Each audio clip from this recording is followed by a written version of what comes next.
Okay. Hello everyone, good evening. We are live now. Hello friends, I Joyashree Dey, project lead, plot the story for part 13 by www.tellmeyourstory.biz. Welcome you to the inaugural episode and the second episode of Gender Stereotyping series. I am privileged to have with us Krishnendu Dey, Tarana Khan and Renu Addlakha this evening, and we are going to discuss on the topic women should know how to cook.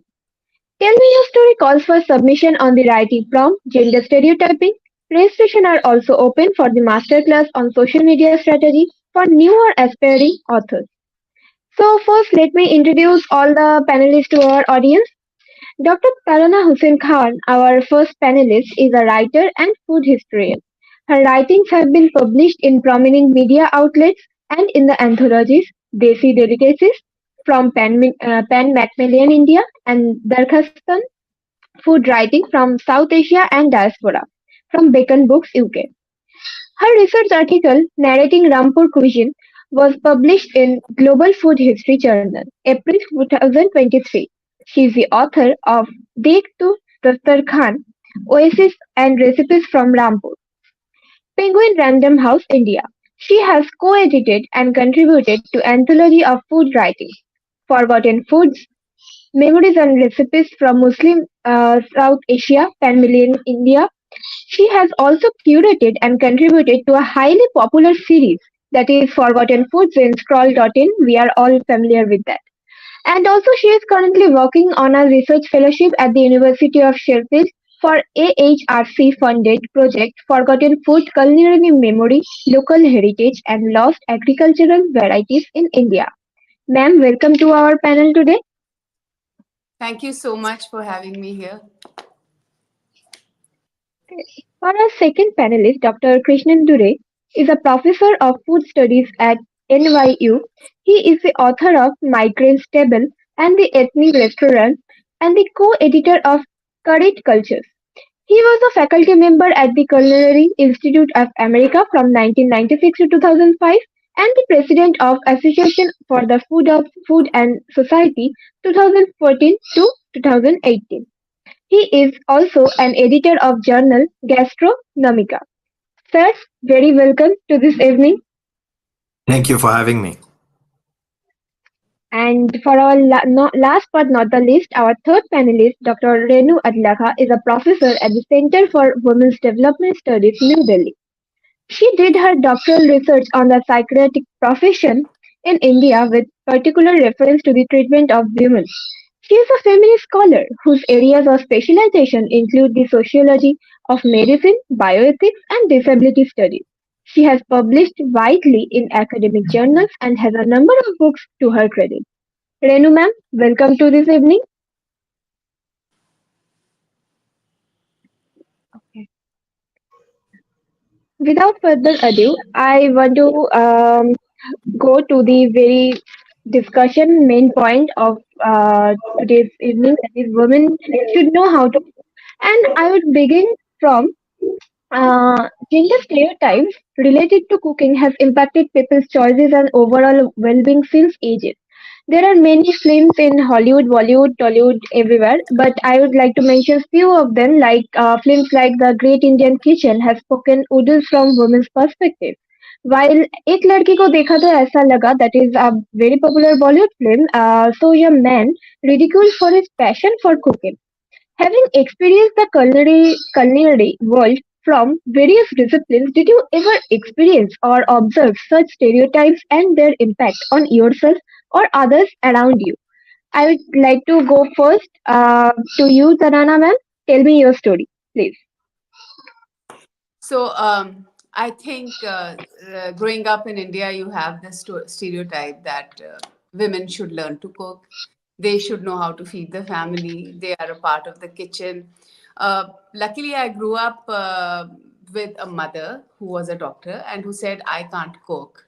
But it just stopped there. And she said, you should learn to cook because you shouldn't suffer like I did. However, she did not say the same thing for my brother, who did suffer because he couldn't cook. Actually, we later, most of the time, the whole idea was that, okay, studies first, because you see, the women of the family, particularly my family, were like armchair cooks, and they just went into the kitchen when they had to make some special day on a special occasion. So it wasn't such a huge thing for us that, okay, yeah, you have to learn to make the perfect chapati or whatever, whatever. It wasn't there, but it was a sort of a subliminal feeling that we girls had, that okay, yeah, yes, we have to cook for our family when we get married or whatever. But having said that, I must say that growing up in that family, there was more importance given to education, and the fact that you have to, choose a profession for yourself. I feel that, you know, women, it's not a gender specific thing, like eating is not gender specific. Are only women who are eating food is a survival instinct. So why ever should just the women be told to how to cook, or made to cook? And growing up, my cousins, all the boys went abroad and they just learned how to cook. And I made sure that my son knew how to feed himself. And I told him it's a survival thing. You will go out and study and go abroad or wherever you want to go, and you should be able to feed yourself. You can't depend on pizzas and burgers all the time, which my brother did till he got married. And so that was a lesson for me, that yes, my son should definitely know how to feed himself. Maybe not be a very great cook, but he should be able. So he said, I just like korma. I think I'll just learn korma. I said, okay, you can have korma all your life. Please learn how to make korma and roast chicken roast. That's all he learned. And I think that was a good beginning, because well, he can cook pretty well. So, well, gender stereotypes definitely did exist. We can't say that they didn't when we were growing up. But it is on us to understand that these shouldn't exist anymore. And like, food is a very rudimentary part of our life, and I don't think it's gender specific. Cooking cannot be gender specific. In Rampur, all the culinary aspirational cuisine was the creation of the male cooks. As a food historian, what I learned was that the women were kept out of the whole culinary history, or the culinary changes. They were a part of the kitchen, but they were more of the normal cooking. And we don't know so much about what went on with the innovations or amalgamations made in the kitchens by the women. But we do know what the male cooks did, because there were cookbooks, there were cookbook manuscripts that were written by the males. So, so, so I think we have all been down the ages affected by the stereotype, and of course, it's time that we should become aware of the stereotype and kind of work against it. Thank you. Yes, absolutely. I also feel that when students from like India, they go to other states, like within India, they find maids easily. But whenever they go to study outside India, abroad, because abroad culture doesn't actually very promote the idea of maid, and they are very expensive there. So obviously, beside the gender stereotypes, no matter you are woman or man, you should know how to cook for the survival instinct. And through this point, I also now will go to you, sir, Krishnendu sir. So, what's your point of view to all this experience? Hey, quickly, first a technical thing. Would the quality of sound improve if we mute ourselves when we are not talking? Or that's okay? Yes, sir, a little bit. Okay. So now, as Tarana said, in some ways, I think for me, that was important because I came to the United States to go to grad school. And that is when I had to cook. I come from a lower middle class family. My father was a salesman, and my mom was a stay-at-home mom. We are from Odisha. My mom is Odia and Cuttack, and we moved to Jamshedpur, then Banaras. I lived in Delhi, etc. And I had done lots of progressive politics, but I had never learned how to cook. And in fact, when I left India to come to the United States to do graduate work, I realized two things. Of course, I had to learn how to cook. That was obvious, partly because, as you said, Joyashree, that the labor market structure is different. So it's very difficult to find, of course, cheap labor. But more importantly and more interestingly for me, in fact, leaving India, coming to the United States was almost like, I would say, an epistemic insight, an insight forced by a body out of place. And it led to this recognition that I had eaten, obviously, at least 3 meals a day, if not for more than 20 years, but had never thought about cooking and cleaning. And having done progressive politics, surrounded by feminists in Delhi University, who, of course, were themselves trying to partly escape the kitchen and the burdens of the kitchen. So they had never told me, why don't you just go home and cook? So for me, the most important epistemic insight was leaving the world I was habituated to. And that is the kind of, in some ways, an anthropological insight. What is important is obvious and quotidian and not visible to the analyst unless you leave it or enter a new space. So I, in fact, have considered myself trained as a sociologist, but have considered myself a bit of an inverted anthropologist, an anthropologist who, in some ways, the world is revealed. My old world was revealed to me in the context of moving from the Indian social context, including its gender assumptions and stereotypes and presumptions about who would cook and who would do the cooking. And I would maybe end with the last example in it. I have a son who just came back from college. And because I started cooking, coincidentally, and had to, and of course, because I started studying about cooking and cleaning and have done it in my household, I ended up as a household of a single male father raising a child. He has learned to cook. And so in some ways, to reverse the theme of this talk, women should know how to cook. And as Tarana has said, of course, I think the bigger lesson is men should learn how to cook finally, almost everywhere in the world. And that is probably the matrix of inequality in domestic work everywhere in the world. And I was looking at the time use study in India from 2019. I just looked up the time use study in US 2022, and you can see who's doing the work, who's in full-time employment, who is doing most of the unpaid household work, and who is doing most of the unpaid caregiving work. So let me stop there. Okay. Thank you, sir, for sharing your part of experience. Yeah, it always a little different to live outside India, and there for the survival instinct, you have to learn how to cook because the houses is not really cheap there for the dollar to Indian. So, Renu ma'am, what do you think about the stereotypes and impact of yourself also on the others?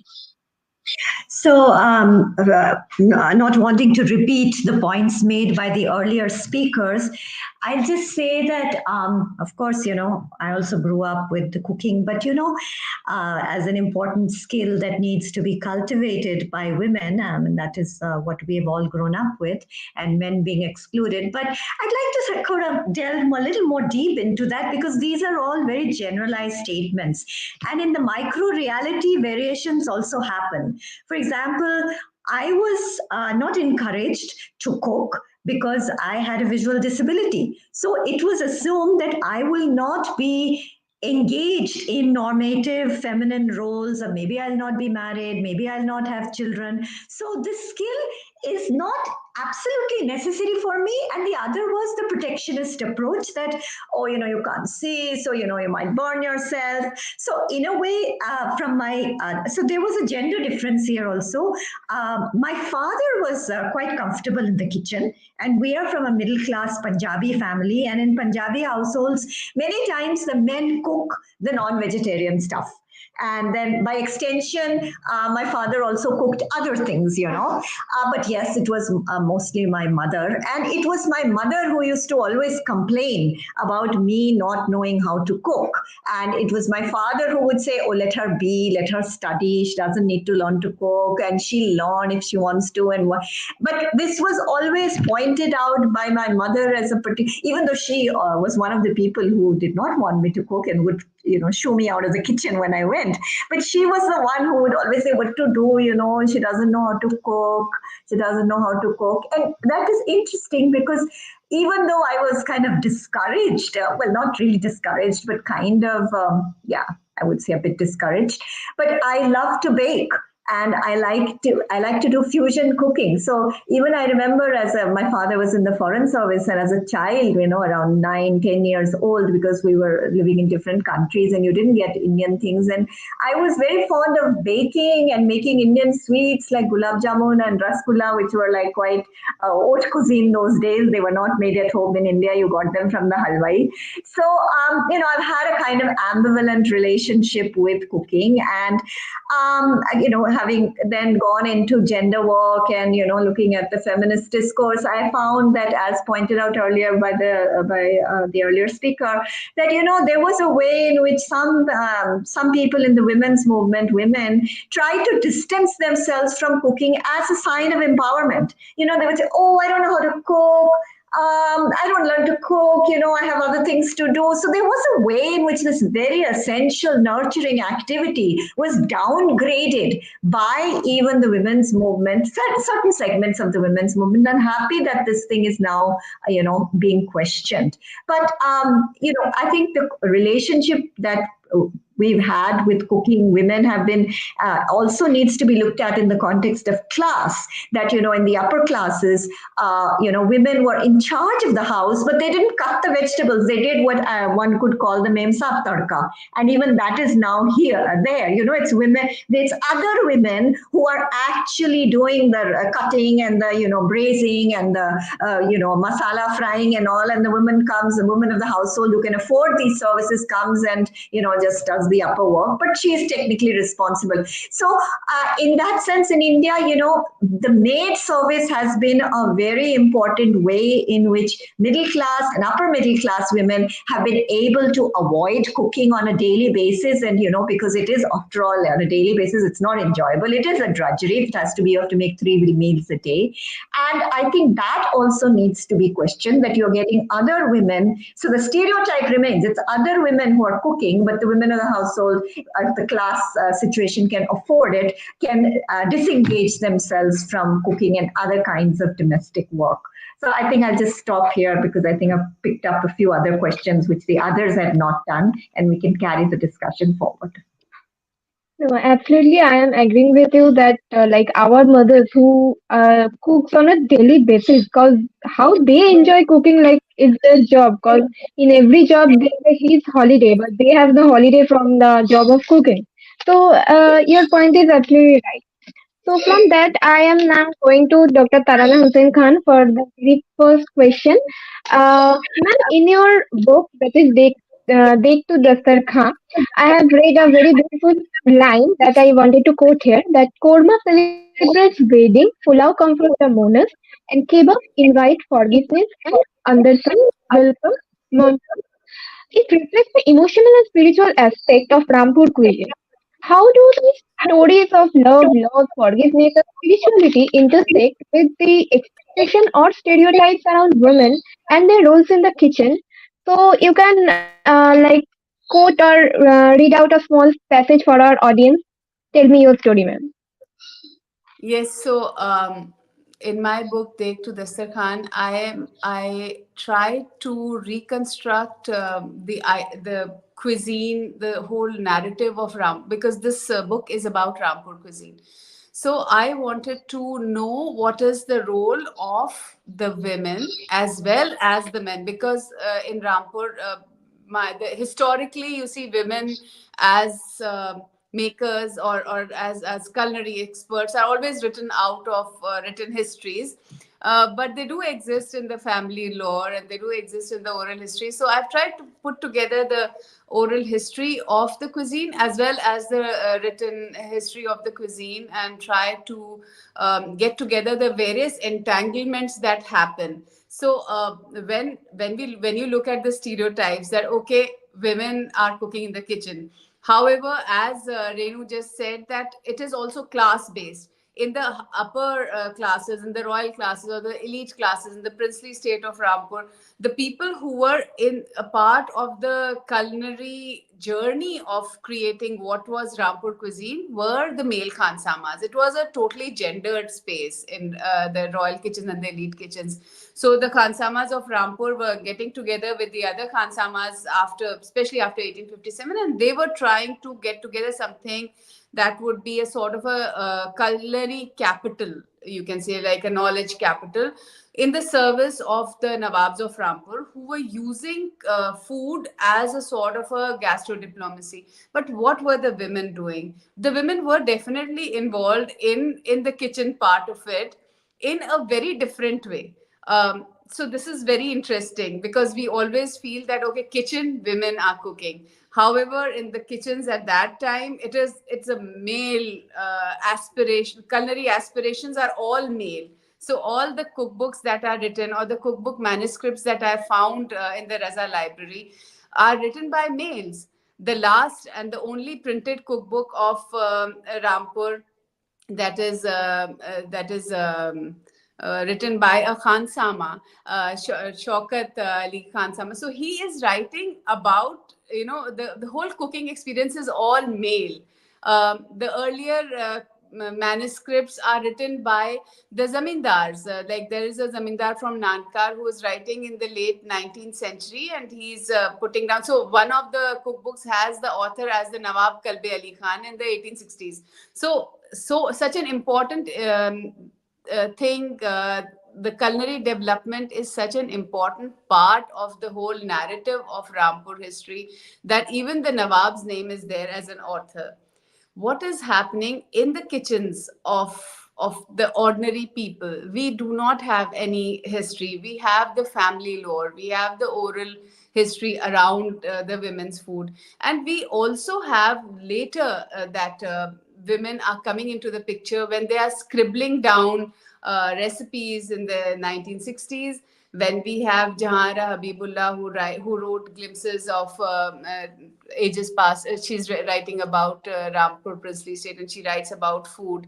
And so she is coming into the whole picture as a person writing history. Or we have uh, Princess Mehrunissa Begum, who writes about how her mother in the harem is getting food prepared for. So definitely in the harem, because in the harem there was like all the wives of the Nawab had their own little kitchen spaces where they would sometimes cook something, but most of the food is bought from the male kitchens situated somewhere where they are supervised by the male officials and the male khansamas. So food is coming to them. But they're having their little kitchens also where they are cooking with their maid servants. These are the lost histories. The history of women cooking in the kitchens, in ordinary kitchens as well as the elite kitchens, and what amalgamations are taking place in those kitchens is totally left out of the culinary history. So this is again something that is a very regrettable thing, because we do come to know that most of the Nawab's women was like Lady Reading. She writes in a letter. She comes to this very interesting incident. She comes to visit the Nawab Hamid Ali Khan, and she writes in a letter that all the begums of the Nawab are so scared that they'll get poisoned that they are cooking themselves. They're all the time worried. So naturally, when they are worried that they might be poisoned, so they are cooking for themselves. They are getting things cooked for themselves. So this part of this women as creators of something, some amalgamations that are happening in the kitchens, or whether it was the ordinary daily food that they're preparing, but they're definitely left out of the history. So this is a whole, on the whole, a gendered part of it. But I when I look back and I try to write down the oral history, and different incidents in the family lore, I realized that women felt in control because this is my area of control. This kitchen is my area of control. So I would just do a brief reading from my book Dekh to Dastarkhan, where women are trying to bridge the relationships through cooking. You know, that's what's there in their control. Maybe the men are not in their control, or things that are big are not in their control, but this is what they're going to do. So this is from a chapter called Kebabs and Forgiving. A couplet by Bahadur Shah Zafar ripped apart the deep familial ties between the two families. Rahat Khan stood looking at his dear friend and mentor. A gentle hand had removed the shroud from the beloved face for the last look, the Deedan. He sighed and said, वो जो बेचते थे दवाए दिल, वो दुकान अपनी बढ़ा चले. That is, he who sold medicine to assuage my wounded heart has closed shop. Chunnu Khan bristled. His face reddened with righteous anger. Was this an occasion to sprout poetry? Shouldn't the old libertine, known for squandering his wealth on musicians and dancers, utter the acceptable Quranic lines of condolence? Rahat Khan, please leave. Chunnu Khan was not the one to hold back his rage. The grieving patriarch was led away and denied the opportunity even attend the funeral prayer. Chunnu Khan Seed narrated the incident to everyone and awaited an apology that never came. It was beneath Rahat Khan to apologize to a younger brother in law and pander to one who lacked the poetic sensibility to comprehend the apt lines. I will recite a whole ghazal at his funeral, thundered Chunnu Khan. From then on, the brothers in law would turn away from each other if they met by a chance encounter while walking down the common gully, studiously avoiding each other through many Eids, weddings, and funerals. The women, first cousins, and milk sisters, initially tried to breach the impasse, then ignored the stupid quarrel and continued to visit each other. The estrangement was at first remarked upon by relatives and acquaintances, then it became the expected behavior. Rampur had several stories of legendary quarrels between close relatives lasting for generations. This was one more family story. What was torn asunder by poetry was bridged by kebabs. Khala Sahib, Rahat Khan's late mother in law, had started a tradition of sending a nashtadan on the 11th day of every lunar month to Chunnu Sahib. A large tiffin carrier filled with the renowned bhapi kebabs and parathas, a rice preparation, and a sweet dish would make its way to Chunnu Khan's house. The practice was continued even after Khala Sahib's demise by her daughter Parveen. A servant was sent in the morning to announce the meal. Chunnu Khan, a fervent Rampuri foodie, eagerly awaited the nashtadan despite till death overcomes us estrangement. There is no war with food. Allah intensely dislikes dishonoring food, he would say to his wife. He enjoyed the meal and sent his thanks to his sister in law. It was foolish to pass the delectable kebabs cooked with the secret family recipe. So, you see, what I realized, of course, going through all these family stories was that yes, women were maybe powerless outside, or their maybe their center of power, or maybe they were being taught historically that okay, this is what you should control and this is what you should have. So after one of the Nawabs passed away, the widow was made to feel not so much at home. She was a begum, but she was not made to feel so much at home because now the kitchen came under the control of the next Nawab's wife. And this is all oral history. Saying so basically what I'm trying to say is that these stereotypes were enforced down the generation, and regrettably whatever culinary aspirations that were there and the culinary gains of Rampur were totally male dominated, and the women's part in this whole trajectory was completely lost. Thank you, ma'am, for your beautiful insight, and also the lines from the books are very beautifully described. Sir, coming to you again, I want to ask, as a renowned scholar in food studies, you have delved into various aspects of culinary culture. So, how do you see the intersection of gender roles and expectation within the context of food and cooking, especially considering your works emphasize on South Asian culinary culture? Yeah, so I think I'll elaborate a bit. By the way, that was beautiful, Tarana. Thank you. Gorgeous. And I'm going to elaborate a little bit on Renu's point, I think, develop that further. So I think because I do work in the United States, and a lot of my work is comparative. South Asia, United States, China, for instance, that is, I think it's a interesting comparison. So, as has been stated by Renu and Tarana too, there are two dimensions to it. One is the question of the burden of domestic work, based on not only on gender but on class, right? So the estimates run anywhere almost up to 50 million people, women, largely working class women, who are migrating and working in other people's kitchen. That's almost probably the most distinctive element of the Indian social architecture of domestic work. And elite and professional and middle class women in some ways can shift the burden, as Renu said, towards working class women. So there is a kind of the intersection of class and gender. What is interesting, looking at it from this from the comparative view, is what I find happening in India, and probably India is going to go through a great transformation. That these two other examples, United States went through this transformation between 1880 and through the two world wars, when more women were pulled into the employment market, formal employment market. In India, we all know the data. Labor force participation is surprisingly low for women, in fact, and which means formal employment, jobs for money.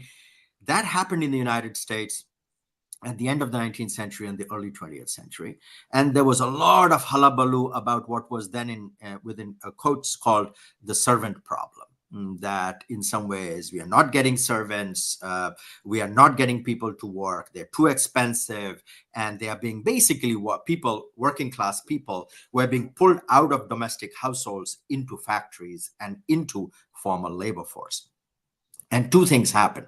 One is, as the women got pulled out, and middle class and professional women were beginning to enter the formal labor force, cooking had to be done by someone, and men were not stepping up.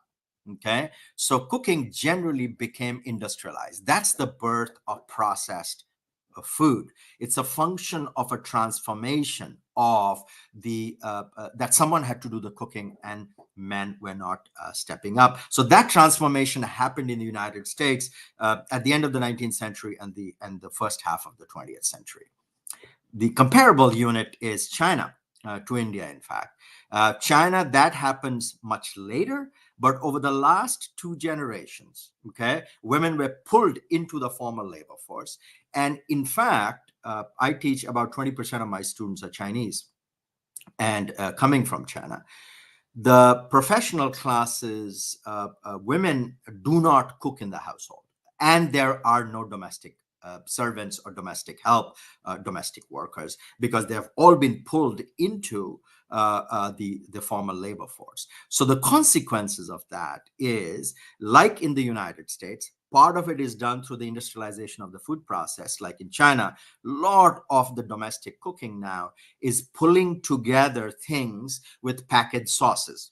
Again, that of course is a long tradition in China in soy sauce production, which that industrialization happens millennia ago. Okay, and in various forms of alcohols and various forms of spice mixes. So one part of when, so to say, when there were no more women left in the household to do the cooking, it moves out of the household into the industry, various forms of industrialization. The second aspect that is specific to China is a lot of the cooking is now done by men in restaurants, women in restaurants, and women in home who are subcontracted. For instance, almost all my Chinese students, their mothers never cooked. The last people they saw cooking were their grandparents. Okay. And the food, they're in school from 8 o'clock in the morning to 8 at night. So they're eating in the school cafeteria. And if parents are particularly concerned about food, they will often contract with other women doing small businesses or with restaurant to basically send tiffin boxes for dinner, one of the meals in the school. So as if the Indian economy is going to do as well as optimists say it is, which is underperforming in terms of job creation, but if it does, it is going to eventually pull underemployed women in middle class, upper class, and working class households into the labor force. Okay. And that's going to happen, and that is already happening with all the packaged food and sauces. Okay. And the consequences of that is there will be in the middle of a great transformation in Indian cooking. Okay. You will have high-end restaurants. You will have this, what Tarana was pointing to, professionalized labor force, which, by the way, when cooking leaves the kitchen, when it becomes professionalized, it is regendered in a different way. When men, for instance, French cooking, if you think about sushi chef, it'll be very difficult to name a female sushi chef. And it's very easy to find male sushi chef. So cooking becomes a profession, highly remunerated, and in some ways controlled in different ways. That also gets masculinized. And women, in some ways, do less and less of the unpaid work. And that is true everywhere in the world. Wherever women's education and formal employment has gone up, okay, unpaid domestic work has to go down because there are only 24 hours in a day. Okay. And if you look at time use studies, people do like say sleeping 8 to 10 hours, cleaning, in some ways self-care, what is often called in these surveys self-care work. So what time is left between the major categories of time spent in a day are the self-care category, and then it is formal employment, and then it is unpaid domestic work, then it is unpaid caregiving work. Okay. And that skews, in India, it skews women do 3 times more than men across the class segment. And especially in a higher class families, professional families, it's effectively the men who are totally buying out of care work and totally buying out of domestic work. And kind of, I belong to a household in some ways. I could see it happen in the process. So for me, the most interesting question is what is going to happen exactly to Indian food as this transformation deepens, as has happened in the United States, as has happened in Europe, as is happening in China, and will happen over the next 20, 30 years, and which is, of course, a question of gender, class, and the structure of the economy if formal employment and opportunity expands. All through history, no matter what we say, how good we are to our domestic workers, when domestic workers get a chance, they leave the household. That has happened everywhere in the world. Okay. And we may self-congratulate ourselves as to how great we are. People do not like to work under domination in close proximity. Okay. And that has happened universally. And as women get pulled out of the household into the labor force, the interesting question is what happens to cooking, cleaning, and of course there's a degree of professionalization. And the last point I'll make in it, there's a beautiful book by Ruth Cohen, who wrote it a couple of decades ago, about more work for mother. Often what is happening in these households is ratcheting up of expectations. For instance, in the United States, and I see that with migrant communities, we are expected, for instance, to wear a clean, laundered shirt fresh every day. That never used to be the standard. We could wear the shirt again, same clothes. So as the standards of cleanliness and everything else ratchets up, Okay. And in some ways, unpaid labor goes down because there's so little time left to do unpaid labor. So the burden multiplies in some ways. There is not only kind of a money scarcity, but there's a time scarcity that is in fact gendered in particular ways in the United States, in Europe, and in China, for instance. And it's happening. It's much slower in India, but that's what's coming over the next 20 years. And it'll be interesting to watch what happens to cooking, cleaning, caregiving, feeding, etc. So I'll stop there. Yes, absolutely. And besides China, Japan has also stepping up on the package fooding game because it's pretty much very like best better than like China. And also it will be But one thing, interesting, obviously. one difference on that. Japan has, Okay, in some ways, lower female labor participation rates. In fact, yeah. okay. And yes, your other point, we'll all wait to see that what will happen that when more women coming to the workplace, and because India is a third world country, so everything happens a little late. So we will see what will happen when all the women coming to workplace, how they balance the work-life balance maybe. Ma'am, I will come to you now. Renu ma'am, I want to ask you, as you have said that your upbringing is from a Punjabi household, your background. So, in the context of education and upbringing, how can we encourage a more inclusive approach to teaching cooking skills, moving away from gender-specific expectation, and what can men play in disrupting the stereotypes? So I think, as pointed out by the earlier speaker, a lot of these changes are organic. It's not. You may put in an effort, but we know that behavior change is very difficult to bring about. It's when factors, largely economic, social, physical, all these factors come and then change happens. And change happens. I mean, historically, Dr. Ray told us about what has happened with regard to domestic work and the participation of women in the in the formal labor force, and there's an inverse relationship. And these are discussions that we in India are having all the time, because there is this push that with more women should be part of the labor force, but it's also an unquestioning kind of idea that push, women have to enter this, women have to enter that. It's still like they have to it's a sign of an advanced society that women are now engaging in all these activities, but no one's really talking about the impact of that on the household, on the basic structure of existence. I mean, we all need to eat, we all need to have a clean environment, or these are all essential activities, but somehow this discussion is not happening yet, because I think it's uncomfortable, because since due to the gender stratification in society, you say, okay, we want women to enter the labor force, we want them to be out of the house and work and be economically self-reliant, and we want more men to do housework. But that's not going to work. You can say it as a statement, as a rhetorical statement. It's not going to really work, and not right now, at least at the current thing.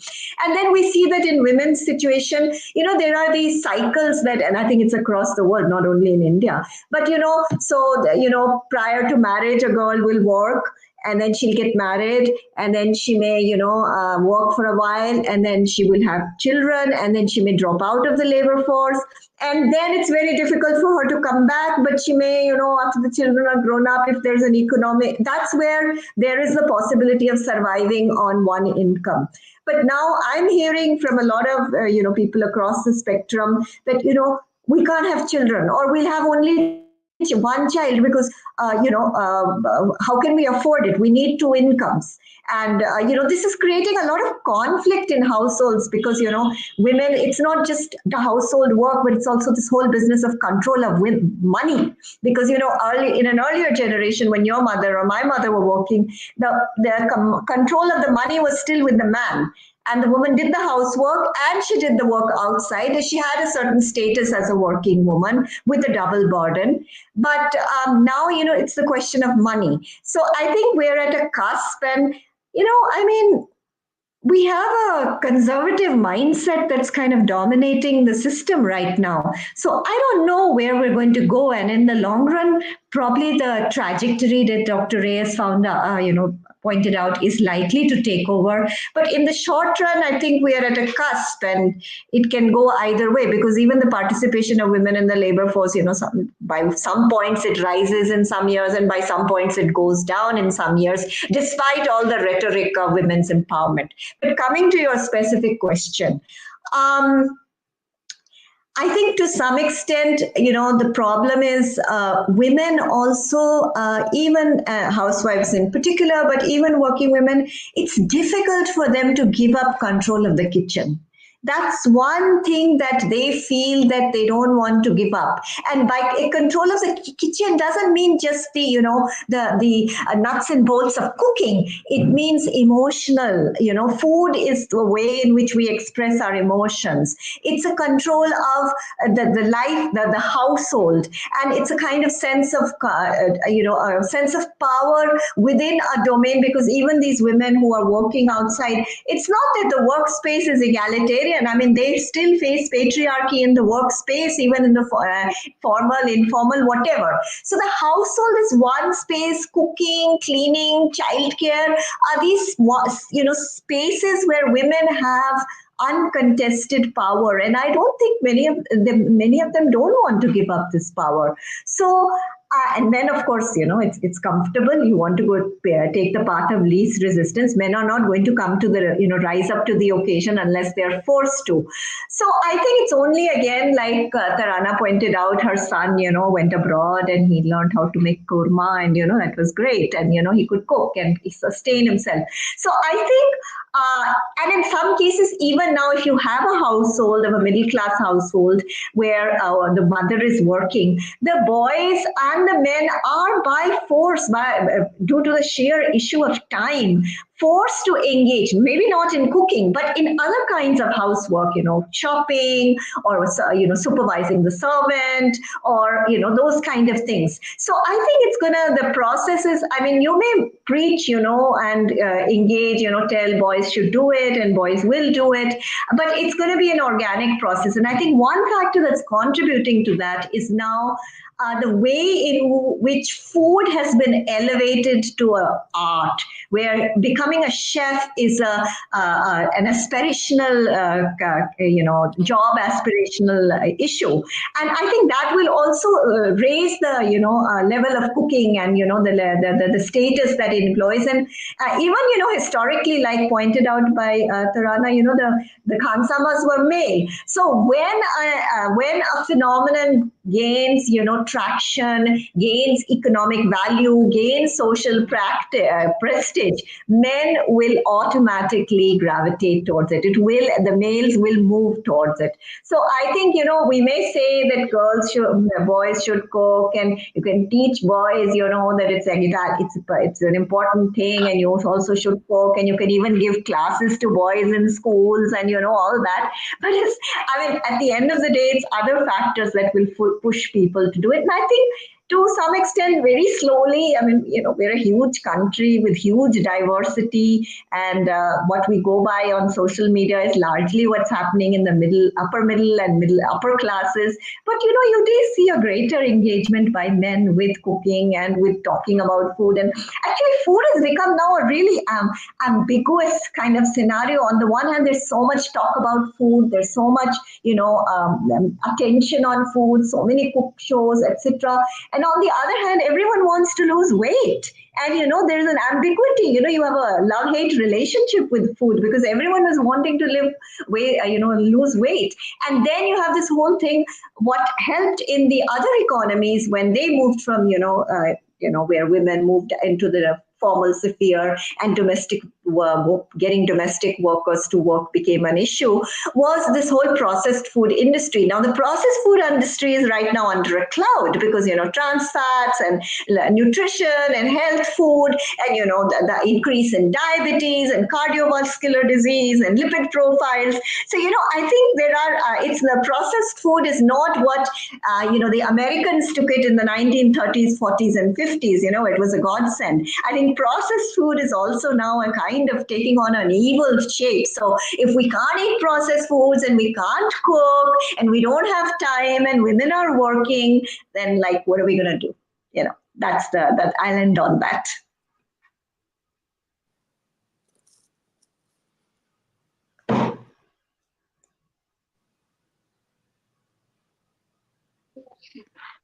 Okay, ma'am. Thank you, ma'am, for your very insightful observation. And I also feel that in India also this cooking game is getting very popular through very shows also, like MasterChef India is pretty much popular nowadays. But all the chefs in the beginning, there is male chefs in the beginning when the show started in India. Now there is also female chefs in majority also.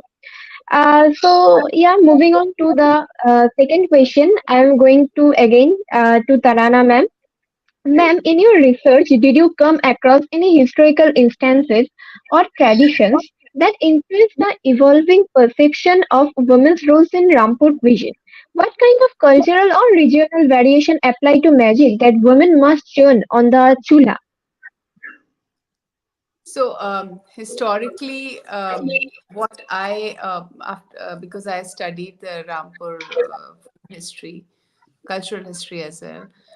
So what I discovered was that there was one very important event which took place in 1930s. That is when the last Begum of Rampur said that she decided to step out of Parda, and there was a lot of because she was an educated person. She was also influenced by Western values, as was her husband Nawab Raza Ali Khan, and she said that I'll step out of parda. My girls are not going to observe parda, and the royal couple started sending their daughters to boarding schools and then to colleges, and then education became a very primary thing for young girls.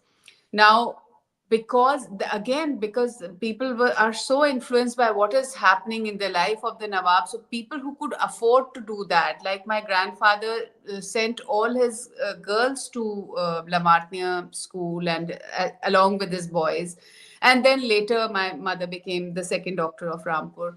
So this is one historically one change that is taking place, that okay, women need education, that women should take up professions. So in 1930s, 1940s and 50s, we have a number of girls from the families who could afford it going out of the city and getting educated, taking up professions, or even if they didn't take up any professions, the whole the kitchen centric and the cooking centric kind of life that they were supposed to have uh, now absolutely change. So their horizons, of course, expanded.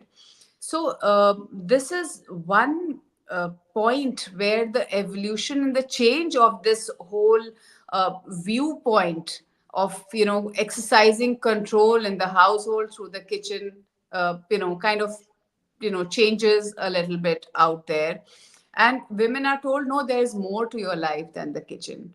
So they do learn to cook, or they're still known for their culinary expertise in their household. They're still supposed to know what is a good korma, or what is a good kebab, or what is the basic recipe, or but that's not the only thing. That their perception is changing. Now we come to today. Of course, even today, women all over India are supposed to, and maybe they do want to have this control, or they've been it's a sort of a mindset that I have to look after this, I have to feed the family, I should be the one cooking, at least in India, and it is still there across all strata. And so this one change of education, of course, changes the whole idea of a household. Now women are going out to maybe teach or whatever. They do feel guilty, but even in a small place like Rampur, there are dabbas that are sent, like the in the afternoon the children can't have fresh food, so the dabbas, and they I'm sure they do feel guilty about it, because they're getting somebody to deliver food to their children because they are working in a bank, let us say. But this is still a minuscule of the population in small town where women are stepping out to work and are looking at things. So there is definitely an evolution. But as Renu ji said, that we are at a cusp where we are thinking this or that, or maybe every generation feels a step up or a change. Maybe like my mother was working, but she was still in charge of the kitchen, or she still made sure that food, like, it is her responsibility, not my father's responsibility to take care of the kitchen.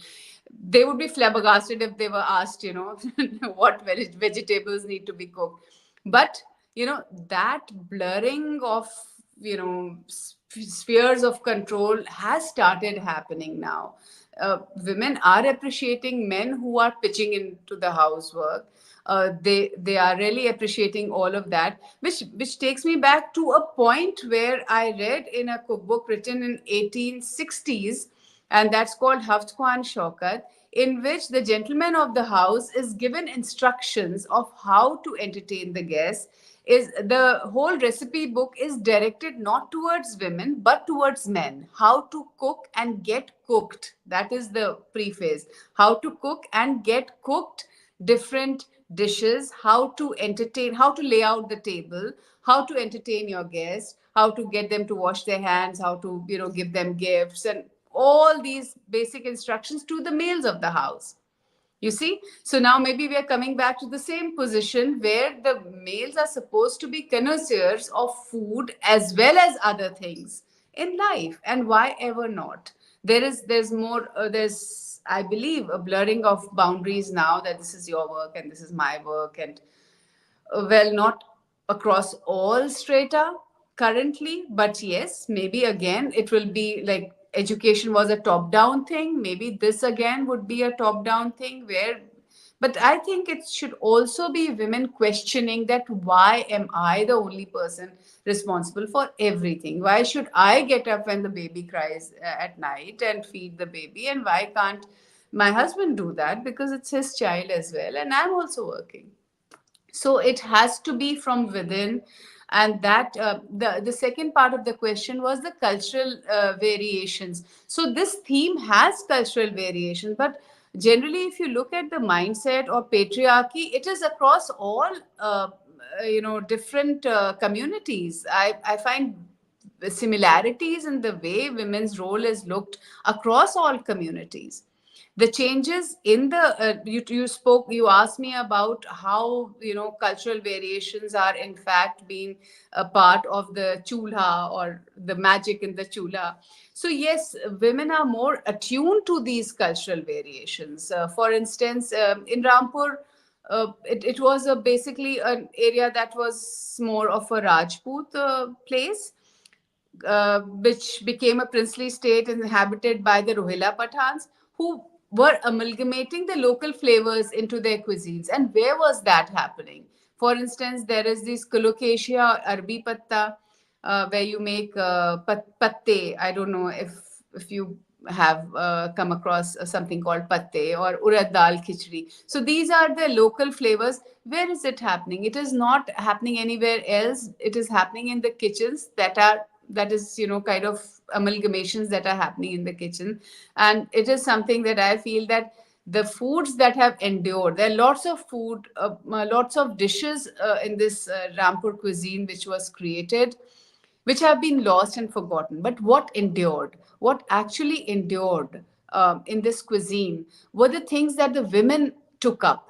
And they decided, when there was the economic downfall of the region after the ending of the princely state and the stopping of the privy purses, it was the women who decided what needs to be forgotten and what needs to be carried on. So there they had that power. And in this culinary story, which is continuing today, it is the women who are the main players, because they are now a part of this cuisine, of forgetting and remembering, of the enduring of this cuisine. So definitely the cultural variations, the amalgamations of different cuisines, the different entanglements that is happening between the different communities, the Kayas cuisine and the Punjabi cuisine and the Muslim cuisine. all of that is a part of if I'm talking about culinary history, the unwritten culinary history, then that is the work of women. And why should it not be regarded as important? It's just as important as the grand royal tables. What we are doing today in the kitchens, maybe it's unpaid work, but it is still a very, very basic thing. I understand that it is all a fallout of patriarchy, but it is something that is a contribution also to the culinary history, which is often disregarded. And the part of women in this culinary history is just unwritten, and that is the sad part. That is one thing that we have lost. So, well, I hope I answered the question, because there were two, three parts of the question. Thank you. Yes, ma'am. You have answered all. Okay, sir, my next question is to you that your book Curried Cultures explored the intricate relationship between food identity and globalization. Considering your exploration of the middle class in Curried Cultures, how does the class intersect with gender when it comes to culinary expectation and responsibility? Are there equally distinct challenges for male chefs from lower socioeconomic backgrounds who service small town dhabas in all over the world, maybe? Yeah, and in fact, Tarana and Renu have kind of partly answered that question. So I'll kind of riff on that a bit. One, by way of saying, I mean, we have cook shops since we have at least cities. They're kind of thousands of years old. We didn't call them restaurants. Restaurants is kind of a French invention as a bourgeois space, and that changes by the name of the word itself spreads around the world mostly in the 19th century, and it's a particular way of both professionalizing, because that's where it is most successfully happens, where professional chefs are able to in some ways elevate their class status. That does not happen in many other parts of the world. But of course, it's a field like music, where a lot of people make music. Some people are celebrities, and a few tens of thousands make a living, while millions of people do different kinds of work. And the work there is partly what Tarana was saying and Renu was saying, is partly also it's work, but it's also in some ways the pleasure of doing the work. I mean, work is partly always a burden, but partly also a source of power and pleasure. And so in some ways, I feel burdened by everyday cooking in one way. In another way, that is in fact a site of my affective engagement, of learning skills, working with it. Cooking is one of the last things we physically do in the world, and this is of course upper class professional people. Working class people work with their hands all around the world, and that has not vanished. That has redistributed itself in different ways. So maybe I'll kind of just read a short section where this whole question of the role of cooking and where the kitchen, in fact, could be a source of power, could be a source of affective engagement. So this is a writer, MFK Fisher. Some of your audience would be aware of it. She acknowledges that the first time she had to do real day-to-day, meal after meal cooking, she found it the longest, most discouraging week on one side of it. But then she writes, I quote, "The stove, the bins, the cupboards, I had learned forever make an inviolable throne room. From them I ruled. Temporarily I controlled. I felt powerful, and I loved that feeling. I'm more modest now, but I still think that one of the pleasantest of all emotions is to know that I with my brain and my hands, have nourished my beloved few, that I have concocted a stew or a story, a rarity or a plain dish, to sustain them truly against the hungers of the world." Okay, there is a utopian dimension of doing work, and doing good work, and doing work to nurse others, to nurture others. And in my case, this was illustrated in hungers for the home and homeland, a sense of loss and nostalgia. So, as many people have written, and both Renu and Tarana have underlined, women resist and also reinforce the social asymmetry in the kitchen. And that also happens with class. Okay, you're both fighting it, and you're also, in some ways, it's the space where yourself comes into being in some ways, right? So they cook up a world and show us innovative ways of reimagining it. They provide us what some people have called a heterotopic reality, okay, somewhere between a dystopia and a utopia. Okay, a heterotopic reality where we labor not only for money and fame, but for our own pleasures and to minister to the needs of others. Okay, and I mean, in my case, the cases I study in Bengal, in Odisha, or in America, and all over the world, that is primarily has been historically a female gift.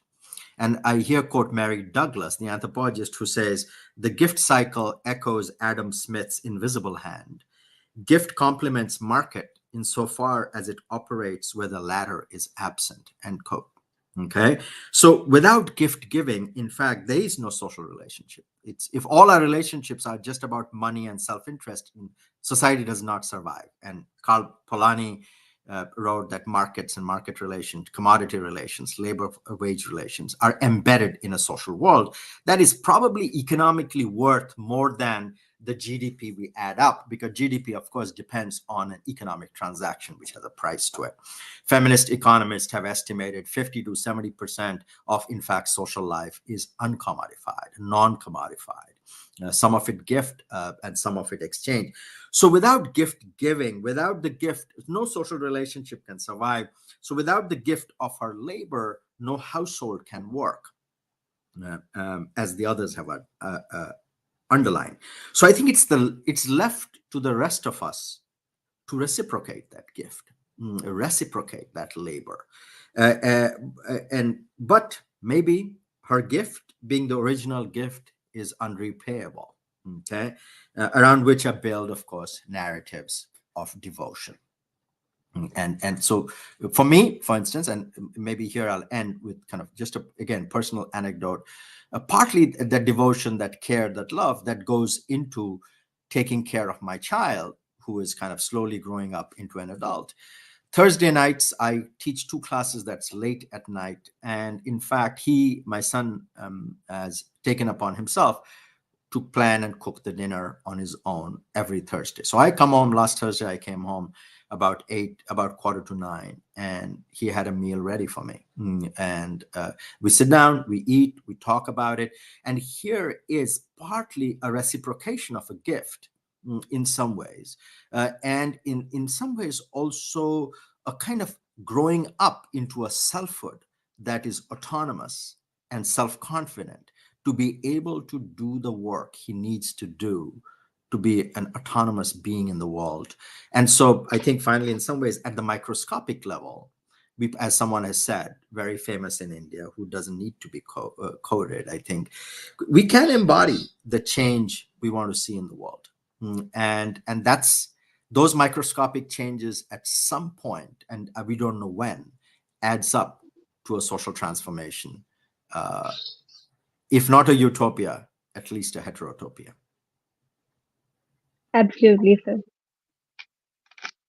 Um, Renu ma'am, I want to ask you, can you in short describe that in the context of gender stereotyping, that women should know how to cook? How do you see this expectation and that intersecting with the experience of women with disability, as explored in your book Contemporary Perspective on Disability in India? Yeah, so I think disability. I mean, it's not another country. It's just again people with one difference, right? So women with disabilities are women, and they are also subject to the same stereotypes and same expectations as any other women. So I don't see any reason to make that difference. The only thing I'll say is that because of the disability, the idea that can such women, the idea that uh, can such women cook well? And maybe they need some extra way to be able to learn to cook well. But the unfortunate part is, and that's where the question is relevant, is because disability is such a diminishing kind of status accorded to people, that it questions their whole capacities and possibilities. So even if the idea that if a blind woman, can she cook? Obviously, she can cook if she's told how to, if she's taught properly and in the right way to be able to cook. But the idea will be, she's blind, how will she cook? So I think there is a certain way in which disability, the category, puts an opaqueness, puts goggles on people's minds and thinking, and they think that it's something so weird, so strange, so out of the way, that it will prevent them from actually being able to do these roles. I mean, if I'm talking about women, and with men it'll be like, how will he earn? So it's like, it's gendered. But when you look at some of these enhancement programs that are put in place for people with disabilities by NGOs and all, cooking for women is an essential skill that they are told to imbibe. And they're taught, how a blind woman being taught to make pakoras, and then she being able to do that is appreciated. Oh, she can make pakoras, but she can't see. So I think the same pressure that other women would have, women with disabilities would have more pressure, because they would be considered incapable of doing many of the things that cooking requires. Remember, cooking is a skill. It's not just you need to be able to cut, you need to be able to fry. Sometimes it's given too much specialization, and sometimes it's given no specialization. That's unskilled. So with women with disabilities, it's considered that it's very skillful and they can't do it. How will they do it? They have this problem. And for other women, like, I mean, what's cooking? Every woman learns how to cook. What's the big deal?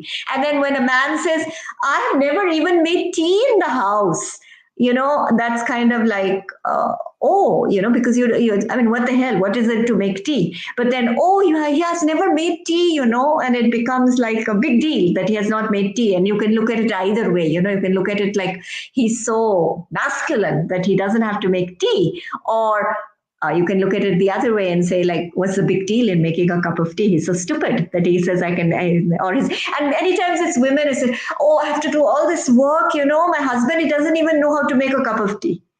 I mean, so it cuts like both ways, We like to, I mean, our life is a whole bundle of ambiguities. You hate the things, you love the things that nurture you, they also destroy you. So I think it's this jungle of contradictions that living is all about, and cooking is no different.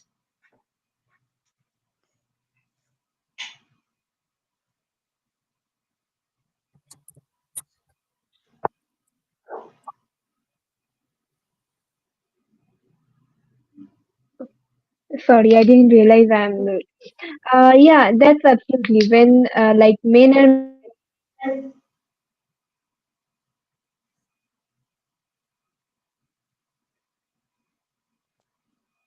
Hello, can you hear me? Now we Now can we hear can, you. yeah. Yes. Okay. Okay. Yes. So, I because of the time crunch, I want to come to the last question for you. When we imagine chef, most of us imagine a uniformed man with apron and cap cooking in a five-star restaurant. But a woman's image doing the same work is hassled and mostly unpaid due to a duty as a homemaker. As we strive for gender equality, how can this notion and conversation around cooking as a skill be reframed to emphasize choice, individual interest, and shared responsibilities within relationship, household, workplace, rather than reinforcing traditional gender roles? I will come to all. Can you just shortly describe this? Tarana ma'am, you first. You're talking about gender, the initiatives to, kind of change the stereotypes. Have there been, what has been a big leveler over here in India? At least it has been education among women. That has been a big leveler. Women moving out of the house and uh, well, kind of making a little bit of questioning that should I should, but it has to, that kind of a leveling, that kind of an inclusiveness, I think needs to come from us ourselves. Why can't there be, teach your boys to cook? Why are there textbook with pictures of the mother cooking? Why is there no textbook with the father cooking? So we are reinforcing the stereotypes throughout, from the very small age of a child. We are just reinforcing it. There has to be a change, and we have to realize this change in ourselves, that okay, yeah, we need to change this whole mindset. That initiative has still not come, at least not in a big way. It is the educated people who keep talking about women's rights, and women's rights being a part of move out of the kitchen, a more wider reach to this idea. Why are we just looking at just people on the elitist kind of a mindset, that okay, the elite women should move out or of the kitchen? And what about everybody? What about the farmer whose wife is also laboring with him in the fields and coming back to cook? What about them? So these initiatives, have to be looked at from a wider concept than a very small, narrow concept of just educated women or Yes. so-called liberated women. Sir, how do you see this aspect? Did you ask me? Yes, sir. Okay. How do you see Good. this aspect? Huh? Yeah, I think well covered by others. So I'm going to kind of maybe give a short answer to it, which is what you're pointing to, your image of the chef as a professional. In fact, unfortunately, that is the dystopic aspect of professionalization. Every domain of work in our world that has been professionalized in a particular way has been built on a certain kind of a misogynist exclusion. Then women have to fight to get back into. So they do all the cooking, everyday cooking, and then when it gets professionalized, it's the men who get all the attention. Then you have to have the women contestant in some TV show, or some Instagram program or on TikTok to say women also matter. Unfortunately, that is in fact a function of conflict between classes and between genders. So that cannot be just wished away. So anytime, think about medicine. Women did all of the care work, all of the health work. And then when it got professionalized, women were excluded from medical college until they had to break down the doors and get in. Okay. So in that sense, I taught for a decade. I was a dean in a cooking school in the Culinary Institute of America. And it was largely structured around American working class men returning from the Second World War to learn a profession to cook. And to build a profession, they had to distinguish themselves from everyday cooking. Hence the rhetoric of an extravagant masculinity and a gesture like often French chefs do, or even Jiro in the sushi, great sushi character who says, well, have you ever seen a woman sushi chef? No, you haven't, because women have menstrual cycles. And with menstrual cycles, presumably you cannot become a great sushi chef. So this kind of ridiculous misogyny is replete wherever professionalization happens. So this is always the dark side of professionalization, is a degree of misogyny, because you are Hmm. trying to create a labor market that exclusively values certain kinds of labor and not other forms of labor. So you're Hmm. usually working against people who do all that work for free. Be healthcare, be cooking, be caregiving. So in all these professions, when professionalization happens, they are violently misogynist. And then women have to organize, build allies, break down the doors, and then enter into it. That's happening to cooking just 100 years later than medicine and law. Yes. Now I'll be coming to Renu ma'am. How do you look at this I'm going to, aspect of this yeah, stereotyping? I'm That's all. Yeah, so I'm going to take another side of the scenario, and just from my anecdotal, anecdotal understanding from some accounts of women who have been doing hotel management, and when they do hotel management, they say, "I don't want to be a chef. I want to do other things in the hotel because anyhow I'll have to cook at home." So I don't want to sit and cook there, you know. Uh, Home chefs would probably have a different take on this. That's an I don't know enough, but on this, at least from students I've got to know, I would rather do, in housekeeping or other kinds of hotel work, management and other kinds of, work, but I don't want to be in the kitchen in a hotel. Well, because I'm going to be in the kitchen at home, so why should I want to be in the kitchen in the hotel? So, I think we need to take that whole domestic professional landscape in one, look at it together and see the way things intersect, to see how many women, in the current scenario, how many women would actually like to be chefs who are also chefs at home. Hmm. Thank you, Dr. Tarana Khan, and thank you, Dr. Krishnendu Dey, and also thank you, Dr. Renu. Thanks everyone for the very insightful conversation and for your time this evening. That is very much interesting, and all the conversation, I guess audience have also enjoyed very much. Tell Me Your Story calls for submission on the writing from Gender Stereotyping. Registration are also open for masterclass on social media strategy for a new or aspiring authors. We hope to hear from you soon. Till then, stay well, stay happy, stay together. Good night, everyone. Signing off. Good night. Good night. Take Bye.